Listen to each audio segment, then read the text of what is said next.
Você quer aprender pra caramba sobre cinema com um documentário do Netflix que saiu mês passado? Então assiste esse vídeo aqui.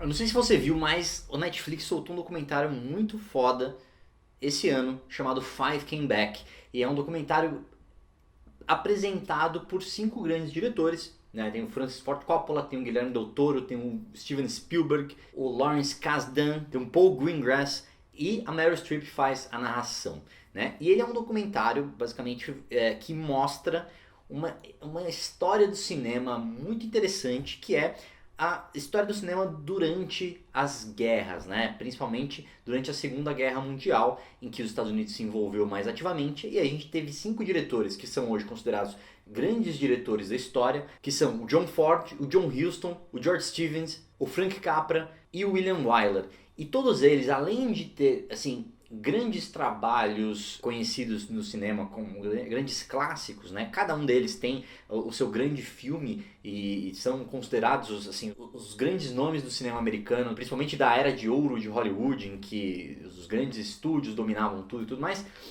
É que eles também se envolveram muito com a Segunda Guerra Mundial, no sentido de muitos deles produzindo filmes, né, cinema, com o intuito de converter a população a acreditar um pouco mais na guerra, apoiar os soldados, apoiar as tropas e tudo mais.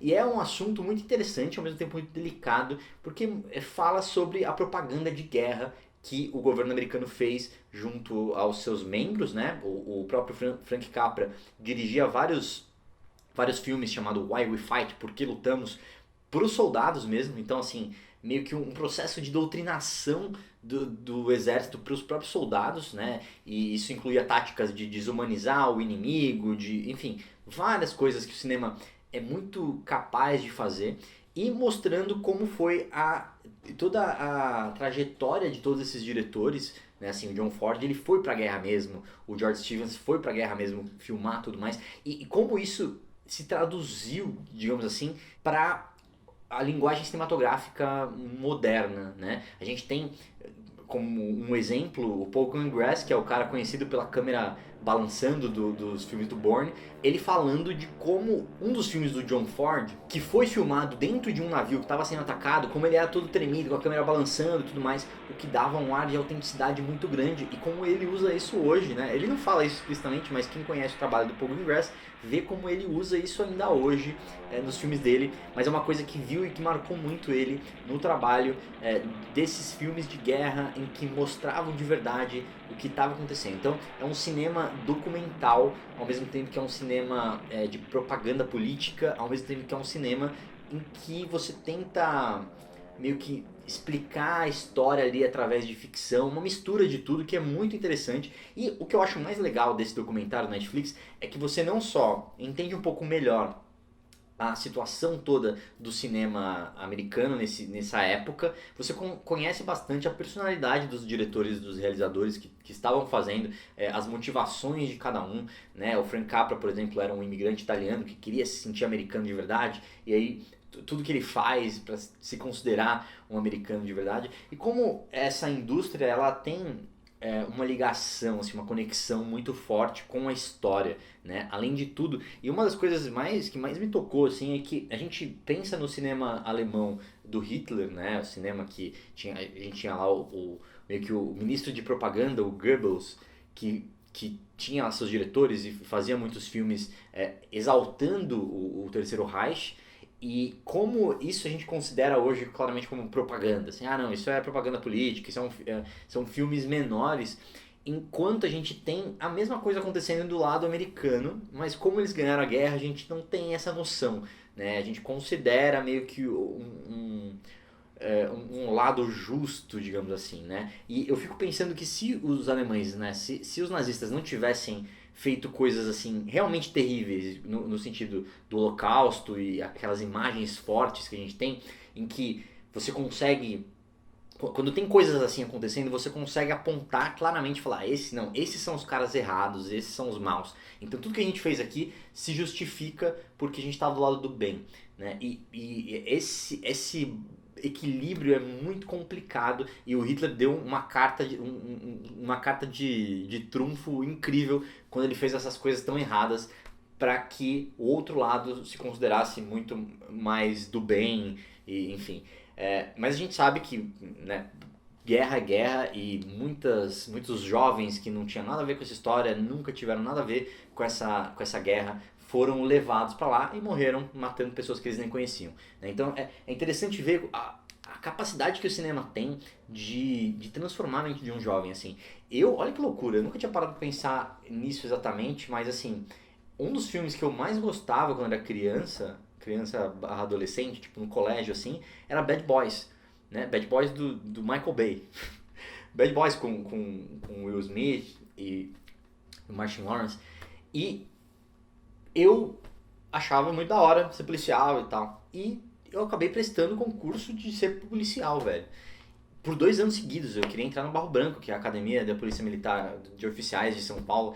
E eu fico pensando que, assim, como o cinema teve uma influência em que eu quisesse fazer uma coisa assim.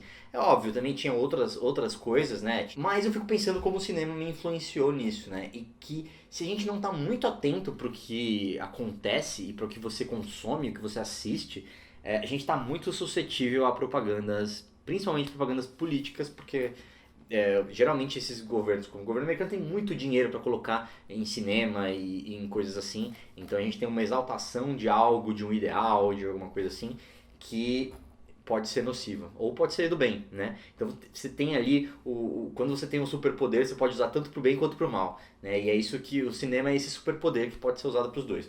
Mas o mais legal que eu acho de tudo aqui, saindo das questões políticas, é como existe essa mistura do cinema com a guerra, do cinema com a história em si e essa transição entre o documental e a ficção e como às vezes você tinha, por exemplo, filmagens reais, mas às vezes as filmagens reais ficavam uma bosta, mas aquele conceito era interessante, então eles faziam refilmagens e aí muitas vezes eles não falavam que era refilmagem, então parecia que era real, né? Existem muitas fotos que eles pousaram para as fotos, mas não é realmente a coisa, é que nem aquela coisa do descobrimento do Brasil, enfim, descobrimento do Brasil, da independência do Brasil, independência ou morte, tem aquele quadro bonito e tal, que não foi bem daquele jeito, mas eles querem pintar a história de um jeito, né? Então existe essa reencenação histórica, mas mais do que isso, como alguns grandes nomes do cinema se envolveram de uma forma muito pessoal com esse tipo de obra, né? O George Stevens, por exemplo, ele era um cara que fazia comédias, né? Filmes muito mais leves,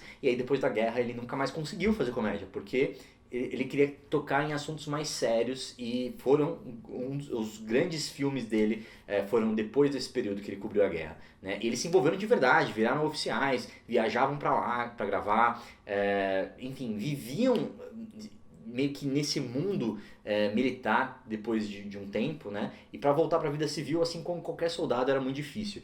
E aí você entendendo um pouco melhor esse pedaço dessa história é muito interessante. Infelizmente, esse documentário, assim, por mais que tenha o Coppola, o Spielberg, o Paul Greengrass, o Guilherme Del Toro, todos eles falando sobre esses outros diretores, né, que foram grandes influências no trabalho deles, por mais que eles falem, dá pra ver que é um script, né? Então eles simplesmente estão lendo de um jeito que... Nananana. E seria tão interessante a gente... Eu pelo menos gosto muito desse tipo de conteúdo, um conteúdo mais sem script, mais longo, mais deixa aberto, assim. Tipo, ver o Coppola falando 1h30 sobre esses caras seria muito legal se tivesse, mesmo que como um making off, como um adendo, né? Entrevistas completas com cada um desses diretores meio que falando o que desses grandes diretores do passado influenciaram eles no presente. Mas enfim, é um documentário assim imprescindível para quem quer entender melhor a história do cinema, principalmente essa parte tão intrínseca, né? O cinema tem um relacionamento muito forte com os grandes períodos históricos de guerra, né? O neorrealismo italiano veio depois da guerra, meio que para mostrar e denunciar a realidade, a pobreza, a dificuldade social daquele povo. E a gente vê o cinema da guerra em si, né? Alguns meio que tentando idolatrar regimes, e aí até o Frank Capra é o cara que ele viu os filmes do Hitler, né? E falou, velho, é impossível fazer um filme tão da hora quanto aqueles para endeusar o Império. E aí ele resolveu ir pro lado de escrachar e meio que pegar o Hitler, Mussolini, transformar em personagens cômicos, assim, né? E é uma genialidade muito interessante e meio que é o jeito que a gente vê hoje, o Hitler até hoje, né? Você vê ele como um maluco, um doidão que fala engraçado e tal. E como o cinema tem o poder de criar esses personagens e que vivem até hoje. Então é isso. Assista Five Came Back lá no Netflix se você quiser entender mais sobre cinema. É um dos poucos documentários, uns poucos não, mas um dos poucos documentários do Netflix que são educativos com relação ao cinema em si, certo? E se você gostou desse vídeo, assista outros vídeos que vão aparecer aqui, se inscreva no canal e tem muita coisa aqui pra você, beleza? Um abraço, tchau, tchau.